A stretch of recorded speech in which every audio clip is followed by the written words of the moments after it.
Bonjour et bienvenue à tous.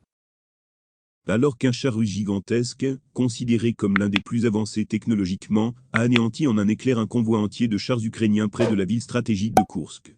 Cette attaque fulgurante, qui s'est déroulée en quelques minutes, a mis en lumière la supériorité des chars russes sur le champ de bataille, semant la confusion dans les rangs ukrainiens et renforçant la position militaire de la Russie dans cette guerre interminable. Koursk, une ville située non loin de la frontière ukrainienne, est connue pour son rôle clé pendant la Seconde Guerre mondiale, lorsqu'elle fut le théâtre de la plus grande bataille de chars de tous les temps. En 2024, cette région est de nouveau sous le feu des projecteurs, alors que des batailles de chars décisives continuent de modeler l'issue du conflit actuel. L'attaque du 27 septembre n'est pas seulement un événement militaire, mais aussi un symbole de l'importance de la technologie, de la stratégie et du contrôle des routes d'approvisionnement dans cette guerre complexe. Cet article revient sur l'événement majeur qui a secoué le front à Koursk, en examinant non seulement la nature de l'attaque, mais aussi l'impact de cette action sur le moral des troupes ukrainiennes, les implications stratégiques pour les forces russes, et les réactions internationales suite à cette démonstration de puissance militaire. Le 27 septembre 2024, aux premières lueurs du jour, un convoi de chars ukrainiens, composé principalement de blindés de modèle T-64 et T-72, traversait une région vallonnée à l'est de Koursk, dans l'espoir de sécuriser un passage vers l'une des routes stratégiques utilisées pour ravitailler les forces ukrainiennes. Le convoi, qui comptait une trentaine de chars, avançait à un rythme soutenu, espérant atteindre sa destination avant la tombée de la nuit. Cependant, ce que les forces ukrainiennes ne savaient pas, c'est qu'elles étaient surveillées en permanence par des drones de reconnaissance russes, qui avaient repéré leurs mouvements depuis plusieurs heures. Ces drones, équipés de caméras thermiques et infrarouges, avaient permis aux forces russes de suivre chaque déplacement du convoi, identifiant les positions précises de chaque véhicule et anticipant leurs prochains mouvements. C'est dans ce contexte que le gigantesque char russe, un modèle ultramoderne connu sous le nom de T-14 Armata, a été envoyé pour intercepter le convoi. Ce char, qui fait partie de la nouvelle génération de blindés russes, est équipé d'un arsenal redoutable, capable de détruire des cibles à plusieurs kilomètres de distance. Doté d'une intelligence artificielle avancée, le T-14 est également capable d'analyser en temps réel les menaces sur le champ de bataille et de réagir plus rapidement que n'importe quel autre char. Le T-14 Armata, qui a joué un rôle central dans la destruction du convoi ukrainien, est le fruit de plusieurs années de développement technologique intensif en Russie. Il s'agit d'un char de combat principal de 4e génération, conçu pour surpasser tous les modèles existants, que ce soit en termes de puissance de feu, de mobilité ou de protection. Le T-14 est équipé d'un canon principal de 125 mm à âme lisse, capable de tirer des projectiles guidés avec une précision extrême, mais aussi d'une mitrailleuse lourde, et d'un lance-grenade automatique, ce qui en fait une arme redoutable, dans les combats contre des chars et l'infanterie ennemie. Mais ce qui distingue vraiment le T-14, c'est son système de protection actif, qui lui permet de détecter et d'intercepter les projectiles ennemis avant même qu'ils n'atteignent le char.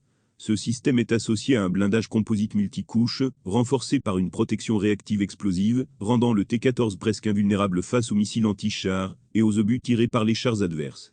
Le char est également équipé de capteurs avancés et d'un système de contrôle de tir informatisé qui permet à l'équipage de localiser et de cibler rapidement les ennemis, même dans des conditions de faible visibilité.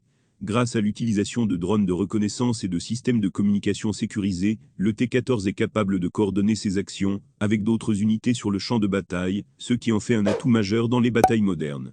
Dans le cas de l'attaque à Koursk, le T-14 a utilisé toutes ses capacités pour anéantir le convoi ukrainien en un temps record.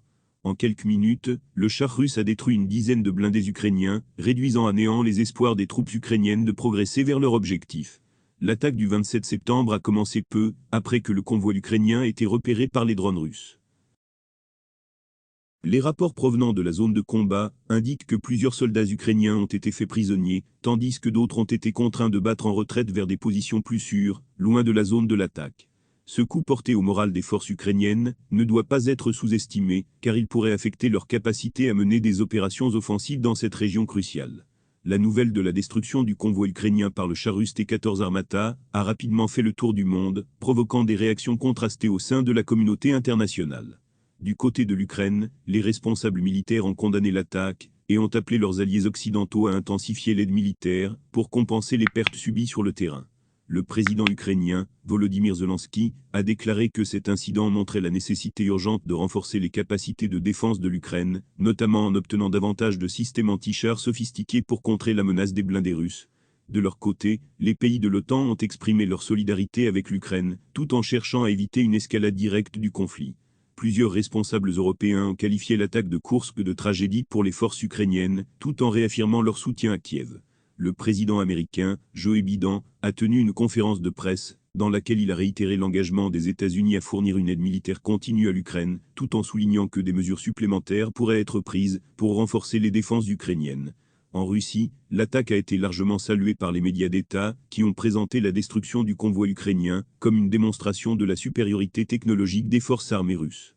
Les responsables russes ont souligné que cette attaque faisait partie des efforts en cours pour protéger la souveraineté de la Russie et maintenir la stabilité dans la région. Le 27 septembre 2024 restera gravé dans les mémoires comme l'un des jours les plus marquants du conflit russo-ukrainien.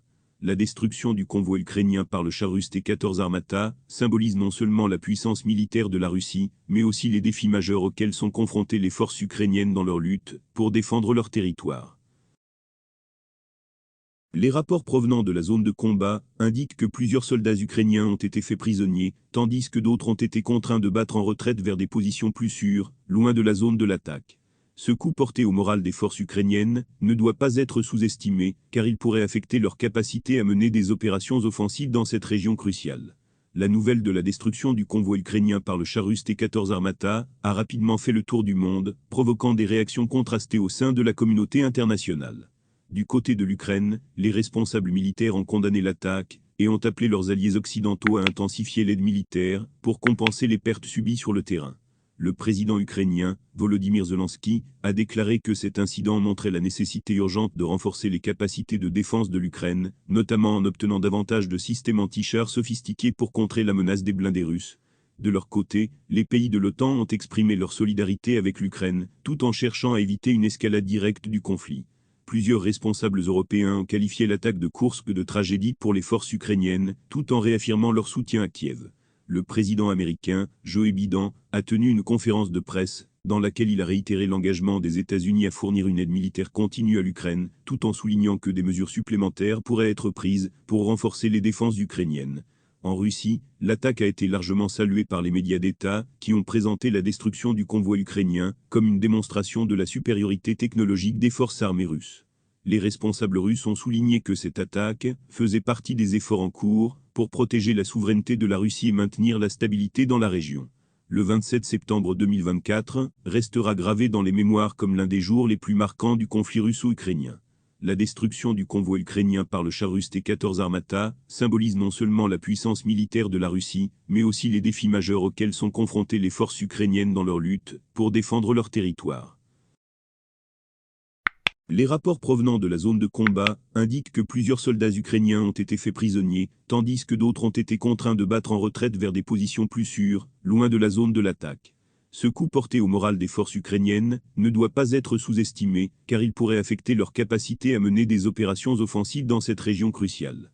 La nouvelle de la destruction du convoi ukrainien par le char russe T-14 Armata a rapidement fait le tour du monde, provoquant des réactions contrastées au sein de la communauté internationale.